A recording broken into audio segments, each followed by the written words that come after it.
नमस्कार, आप देख रहे हैं एमसीडी न्यूज़। और पूरे देश में लॉकडाउन में तमाम छूट दी गई है। आज से अनलॉक 1 शुरू हो चुका है। तमाम आवागमन को रोक खोल दिया गया है। प्रतिष्ठान, सरकारी वाहन और दफ्तर खोल दिए गए हैं। लेकिन जिस तरह से राजधानी दिल्ली में लगातार कोरोना के केसेस बढ़ते जा रहे हैं, इसके मद्देनज़र आज दिल्ली के मुख्यमंत्री अरविंद केजरीवाल ने फैसला किया कि दिल्ली से जुड़ी जितनी भी सीमाएं हैं उनको 1 हफ्ते के लिए सील कर दिया गया है। इस समय की बड़ी खबर हम आपको बता रहे हैं। दिल्ली से जुड़े जितनी भी सीमाएं राज्यों की, यानी जो यूपी से जुड़ती सीमा है, हरियाणा से जुड़ती सीमा, इनको ये सारे बॉर्डर पूरी तरीके से 1 हफ्ते के लिए सील कर दिए गए हैं। अरविंद केजरीवाल ने आज मीडिया के सामने आके इस बात की जानकारी दी। उन्होंने कहा जिस तरह से केसेस बढ़ रहे हैं, ऐसे में बहुत ज़रूरी है कि एहतियात बरती जाए। दिल्ली के अंदर तमाम छूट दी गई हैं, तमाम मार्केट वगैरह भी खोल दी गई हैं। लेकिन चूंकि दूसरे राज्यों से यहाँ पे लोगों का आवागमन भारी संख्या में होता है, ऐसे में संक्रमण बढ़ने का खतरा बहुत बढ़ जाता है। इसके मद्देनज़र दिल्ली सरकार ने एक बड़ा फैसला किया। अगले 1 हफ्ते तक ये सारी सीमाएं सील कर दी गई हैं। अब 1 हफ्ते में के बाद सरकार ये रिव्यू करेगी कि अगर हालात कुछ बेहतर होते हैं तो शायद इसे खोल दिया जाए। लेकिन फिलहाल 1 हफ्ते के लिए तत्काल प्रभाव से बंद कर दिया गया। आपको बता दें, दिल्ली से जो सटे हुए बॉर्डर हैं उनमें क्या है, जैसे एनसीआर का जो पूरा क्षेत्र उसे बंद कर दिया गया। नोएडा, गाजियाबाद, गुरुग्राम, फरीदाबाद से अब दिल्ली में एंट्री नहीं मिल पाएगी। यानी आप गाजियाबाद से कोई दिल्ली नहीं जा पाएगा। नोएडा से, फरीदाबाद से, गुरुग्राम से अब दिल्ली में एंट्री नहीं हो पाएगी। इसी तरह से दिल्ली से इन स्थानों पर कोई नहीं आ पाएगा। ये पूरी तरीके से एंट्री में बैन लगा दी गई। दिल्ली सरकार का बड़ा फैसला है। और ये फैसला किया कि जिनके पास पास है, यानी जिनके पास एंट्री के लिए कार्ड है, जिनके पास सरकार की तरफ से विशेष पास जारी हुए, बस उन्हें दिया जाएगा और पास से चेक करने के बाद ही दिल्ली में एंट्री मिलेगी। इसी के मद्देनजर आज सोमवार सुबह काफ़ी इन सीमाओं पर काफ़ी लंबा जाम भी देखा गया। चूँकि सरकार ने बैन कर दिया था, सीमाएं सील कर दी गई थी, तो जो चौराहे थे, यानी जो बॉर्डर एरियाज थे, वहाँ पर पासेस की चेकिंग में काफ़ी टाइम लगा, इसलिए जाम भी सुबह आज देखा गया। अब अगले 1 हफ्ते तक ये एंट्री में जो बैन है ये लागू रहेगा, ये सीमाएं सील रहेंगी। अब आपको, अगर आप गाजियाबाद से दिल्ली जाना चाहते हैं तो आपको पास दिखाना पड़ेगा। इस तरह अगर आप नोएडा से दिल्ली जाना चाहते हैं या फरीदाबाद से इधर आना चाहते हैं, अगर आप गुरुग्राम से दिल्ली आना चाहते हैं, तो आपके पास जो स्पेशल सरकार का पास है वही पास होना चाहिए, तभी आपको एंट्री मिल पाएगी। दिल्ली सरकार ने एक बड़ा फैसला किया है। 1 हफ्ते के लिए, फिलहाल 7 दिन के लिए बॉर्डर सीमाएँ सील की गई हैं। अब आने वाले समय में देखा जाएगा कि रिव्यू करेगी सरकार। अगर ये इसमें अगर राहत मिलती है, अगर देखते हैं कि हालात सुधरते हैं, तो फिर छूट मिलेगी। आपको बता दें, दिल्ली के हालात लगातार बढ़ते जा रहे हैं। अभी पिछले 2 दिन से लगातार 1200-1300 केसेस आ रहे थे, रोजाना आ रहे हैं। ये दिल्ली के लिए बहुत चिंता की बात है। और इसी के मद्देनज़र दिल्ली सरकार को ये फैसला करना पड़ा है कि सीमाओं को 1 हफ्ते के लिए सील किया जाए। और जो डीटीसी की बसें चल रही थी, अभी तक वो सभी बॉर्डरिंग एरियाज़ में चली जाती थी, लेकिन अब डीटीसी की बसें सिर्फ दिल्ली के अंदर चलेंगी, बाहर इनका आवागमन पूरी तरीके से रोक दिया गया है। इस समय की हम बड़ी खबर आपको बता रहे हैं। दिल्ली से जुड़ी जितनी भी राज्यों की सीमाएँ हैं उन्हें तत्काल प्रभाव से 7 दिन के लिए बंद कर दिया गया है।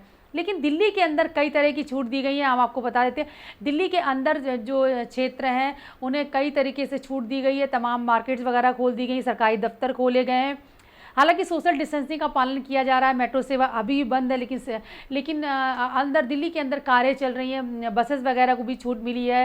हेयर सैलून भी खुल गए हैं। लेकिन जो आवागमन है, जो एनसीआर क्षेत्र से आवागमन है, उसको बाधित किया गया, उसे बंद किया गया लगातार। इस बात के लिए आपको बता दें कि इससे पहले गाजियाबाद एडमिनिस्ट्रेशन ने और नोएडा एडमिनिस्ट्रेशन ने पहले ही एंट्री बैन कर रखी थी। गाजियाबाद में चूँकि केसेस बढ़ रहे हैं, नोएडा का भी वही हाल है। इसके मद्देनज़र यहाँ के दोनों जिलों के जो जिलाधिकारी थे उन्होंने पहले से ही दिल्ली में एंट्री बैन कर रखी थी और विशेष पास वालों को ही एंट्री मिल रही थी। उधर से हरियाणा सरकार ने भी बॉर्डर बंद कर रखे थे। अब दिल्ली सरकार ने भी अपनी तरफ से भी दिल्ली जो एनसीआर क्षेत्र है वहां से एंट्री बैन कर दी है। इस समय की बड़ी खबर हम आप बता रहे हैं। आप बने रहिए एमसीडी न्यूज़ के साथ। हम लगातार आपको अपडेट दे रहे हैं कि 1 हफ्ते के लिए ये सीमाएं सील की गई हैं, जबकि पूरे देश में ये छूट मिली गई। जो नई गाइडलाइन आई है 1 जून से, राज्यों के अंदर आवागमन को पूरी तरीके से खोला गया है। आप एक राज्य से दूसरे राज्य में जा सकते हैं, एक ज़िले से दूसरे ज़िले में जा सकते हैं, लेकिन दिल्ली एनसीआर क्षेत्र में ये पाबंदी लागू की गई। दरअसल आपको बता दें, दिल्ली राजधानी में जिस तरह से केसेस बढ़ रहे हैं, इसके मद्देनज़र ये फैसला करना बहुत ज़रूरी भी था।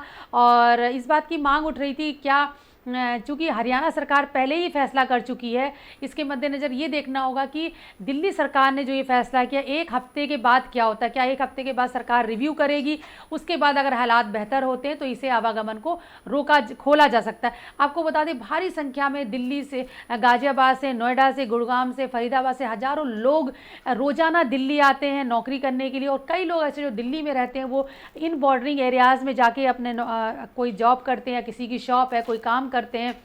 इन सारे लोगों को भारी दिक्कतों का सामना झेलना पड़ेगा। आज सुबह इसी के मद्देनज़र चूँकि लगातार बॉर्डरिंग एरियाज़ में पासेस की चेकिंग शुरू हो रही थी, इसलिए लंबा जाम आज बॉर्डरिंग एरियाज़ में देखा गया। अब ज़्यादा अपडेट के साथ मेरे साथ जुड़ रहे हैं हमारे संवाददाता चेतन त्रिवेदी। चेतन जी, ये बताइए, पहले से ही हरियाणा सरकार तो पहले से ही बॉर्डर सील कर रही थी, वो हरियाणा से इधर लोगों को नहीं आने दे रही थी, दिल्ली के लोगों को हरियाणा में नहीं एंटर करने दे रही थी। इधर गाजियाबाद और नोएडा के एडमिनिस्ट्रेशन ने भी इस तरह का फैसला कर लिया था, तो दिल्ली सरकार को ये ज़रूरत क्यों पड़ी? दरअसल दिल्ली के अंदर तेजी से बढ़ते मामलों को देखते हुए दिल्ली सरकार बेहद चिंतित है। लगातार कोरोना वायरस के मामले बढ़ते जा रहे हैं। ऐसे में सबसे बड़ी सरकार की चिंता यही है कि जो नेबरिंग एरियाज़ हैं, जो सरकार का ये कहना है कि जो आसपास के इलाके हैं वहाँ बड़ी संख्या में लोग आ रहे हैं और वो लोग भी वायरस फैलाने की एक बहुत बड़ी वजह बन रहे हैं। इसी को ध्यान में रखते हुए आज सुबह जो है केजरीवाल ने, दिल्ली के मुख्यमंत्री ने प्रेस कॉन्फ्रेंस करी और उसमें साफ कर दिया कि फिलहाल अभी 1 हफ्ते के लिए जो बॉर्डर का इलाका है, दिल्ली के सभी बॉर्डर्स को सील कर दिया जाएगा। जाहिर तौर पर जो हरियाणा का बॉर्डर जुड़ता है दिल्ली से, वहां पर गुड़गांव की तरफ से उसको भी सील कर दिया जाएगा, और यूपी में आनंद विहार से जुड़ता है, इधर दिलशाद गार्डन की तरफ से जुड़ता है, और इसके अलावा यूपी गेट से जुड़ता है जो बॉर्डर, उन सबको सील कर दिया जाएगा। दूसरी तरफ ये भी बता दें कि नोएडा और आज से चूंकि नया जो अनलॉक लागू हुआ है, जिसे हम लोग लॉकडाउन 5 कह रहे हैं या अनलॉक 1 कह रहे हैं, उसके तहत दिल्ली और नोएडा का बॉर्डर था उसको पहले से ही सील रखा गया था। दोनों जिलों के जो गाजियाबाद के और नोएडा के जिलाधिकारी हैं, दोनों ने देर शाम एक रिलीज जारी करके, प्रेस रिलीज जारी करके साफ कर दिया कि फिर जैसी स्थिति है यथा स्थिति बरकरार रहेगी। यानी कि जिस तरह से दिल्ली के लिए अभी पास के अलावा बाकी लोग की एंट्री नहीं दी जा रही, जाने आने नहीं दिया जा रहेगा, वो स्थितियां बहाल रहेंगी। जो देर शाम जो प्रेस रिलीज जारी करा गया उसमें साफ यही बात कही गई कि यथा स्थिति बरकरार रहेगी। यथा स्थिति का मतलब उनका साफ यही कहना था कि जिस तरीके से आज की तारीख में अभी बैन लगा हुआ है आने जाने में दिल्ली की तरफ या दिल्ली से आने में, उस तरह का बैन आगे आने वाले दिनों में भी जारी रहेगा। जाहिर तौर पर इसका मतलब ये नहीं है कि किसी को आने जाने नहीं दिया जाएगा, बल्कि इसका मतलब ये निकल रहा है कि जिन लोगों के पास खास तौर से पास इशू करे गए हैं, सिर्फ उन लोगों को ही बॉर्डर पार करने की अनुमति होगी जिनमें एसेंशियल सर्विसेज में लोग आते हैं, सरकारी दफ्तरों में काम करते हैं, इन सब लोगों को आने जाने की अनुमति दी जाएगी। ये सुबह 9 बजे से शाम को 6 बजे तक जिस तरह अभी आ जा रहे थे, यथास्थिति बरकरार रहेगी। दूसरी तरफ तमाम इलाकों में जो कंटेनमेंट जोन है उसके अलावा जो इलाके हैं दिल्ली जो गाजियाबाद और नोएडा में, वहाँ तमाम सारी छूटें दी गई, दुकानों खोलने की प्रक्रिया शुरू हो चुकी है। आज से यूपी रोडवेज की भी बसें भी चलना शुरू हो गई। इस तरह तमाम सारी जो है जो अनलॉक जिसे 1 कहा जा रहा है, उसके तहत जो सुविधाओं की जिनकी बात की जा रही थी उनकी शुरुआत कर दी गई। लेकिन बहुत जो बड़ी समस्या में अब सामने ये आ रहा है कि लगातार कोरोना वायरस का असर तेजी से फैल रहा है। इसी को ध्यान में रखते हुए आज सुबह दिल्ली के मुख्यमंत्री ने चिंता जाहिर करी। उन्होंने साफ कहा कि फिलहाल अभी जो इंतज़ाम है दिल्ली के अंदर वो 6000 बेड के आसपास के इंतज़ाम है, लेकिन इन्हें आगे आने वाले दिनों में बढ़ा करके तकरीबन 9000 करने का इंतज़ाम किया जाएगा। बिल्कुल चेतन जी, ये बताइए, गाजियाबाद नोएडा के प्रशासन ने तो पहले से ही एंट्री बैन कर रखी है, उधर हरियाणा भी कर रहा है, अब इस पर सियासत भी शुरू हो गई है।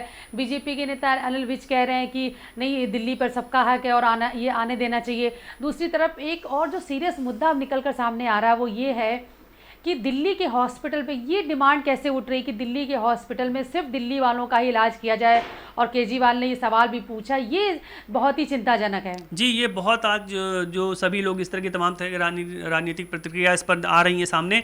लेकिन आज जो है प्रेस कॉन्फ्रेंस के दौरान दिल्ली केजरीवाल ने एक सवाल उठाया। उन्होंने कहा कि दिल्ली की चूँकि तेजी से मामले बढ़ रहे हैं, ऐसे में दिल्ली वालों को क्या प्राथमिकता नहीं मिलनी चाहिए, क्या, ये सवाल उन्होंने पूछा। और इसके लिए उन्होंने लोगों से राय मांगी है कि क्या दिल्ली के लोगों का ही सिर्फ दिल्ली की अस्पतालों में इलाज हो। देखिए, दिल्ली में साफ सभी को मालूम है कि सिर्फ दिल्ली के लोग ही नहीं, बहुत बड़ी संख्या संख्या में ऐसे लोग हैं जो दूसरे राज्यों से आए हुए हैं, नौकरी के सिलसिले में आए, काम के सिलसिले में आए, जिनके यहाँ पर शॉप्स हैं, जिनके यहाँ पर घर, अब जो लोग बस गए यहाँ पर आकर के, बहुत बड़ी संख्या में ऐसे लोग हैं जो दूसरे राज्यों से आए हैं, बिहार से, उत्तर प्रदेश से, हरियाणा से, पूरे देश से कहा जाए तो आए हुए। दिल्ली इसीलिए दिल कहा जाता है देश का, इसमें यहाँ पर पूरे देश के लोग आए हुए हैं। ऐसे में इस तरह के सवाल खड़े करने के बाद तमाम तरह की राजनीतिक प्रतिक्रियाएं इसके ऊपर सामने आ रही हैं। कुछ लोग इसके पक्ष में बोल रहे हैं, कुछ विरोध में बोल रहे हैं, लेकिन जो आज केजरीवाल का कहना था वो साफ यही कहना था कि ये क्या, एक लोगों से उन्होंने सवाल पूछा, इसमें लोगों की उन्होंने प्रतिक्रिया जानने की कोशिश करी कि आम जनता क्या सोचती है, क्या दिल्ली के अस्पतालों को रिजर्व कर देना चाहिए सिर्फ दिल्ली के लोगों के लिए।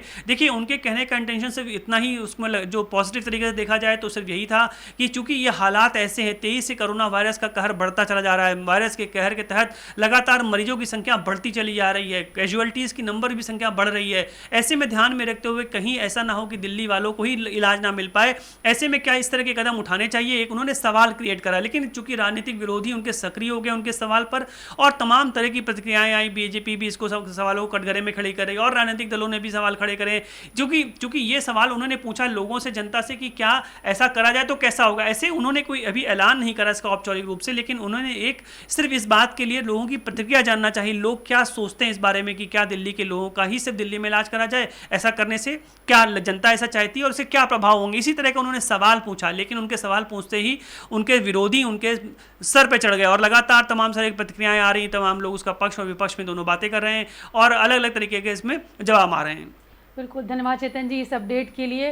तो इस समय की बड़ी खबर वहाँ बता रहे हैं, दिल्ली से जो सटे हुए बॉर्डर हैं उनको सील कर दिया गया और अगले एक हफ्ते तक, नहीं 7 दिनों तक ये सील रहेगा। अब देखना होगा कि एक हफ्ते के बाद सरकार किस तरह रिव्यू करती है। अब जो रोज़ाना जॉब के लिए या छोटे मोटे काम के लिए लोग दिल्ली जाते हैं, क्योंकि दिल्ली NCR क्षेत्र ऐसा है कि सिर्फ वो दिल्ली नहीं है, अगर गाज़ियाबाद, नोएडा, फरीदाबाद, गुड़गांव, ये दिल्ली से जुड़े हुए इलाके हैं।